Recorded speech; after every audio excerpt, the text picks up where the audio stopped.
2 супер крутых упражнения, которые выведут ваши концепт-арт и персонажи на новый уровень. Первое– это хьюманизация предмета.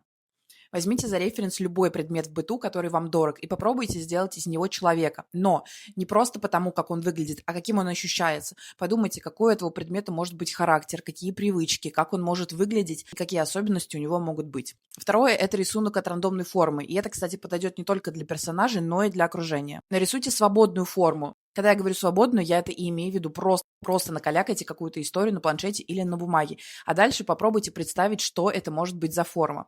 Это может быть какой-то камень, это может быть чьё-то лицо, это может быть абсолютно все, что угодно. Говорят, что это упражнение– это самый крутой буст для того, чтобы заниматься концепт-артом. А чтобы же сегодня начать создавать крутые локации и персонажей, обязательно записывайтесь на индивидуальные занятия по концепт-арту, которые, между прочим, ведет практикующий геймдизайнер. Для того, чтобы записаться, можно оставить заявку по ссылке в шапке профиля на сайте или написать в директ. До встречи на занятиях. Творческих успехов!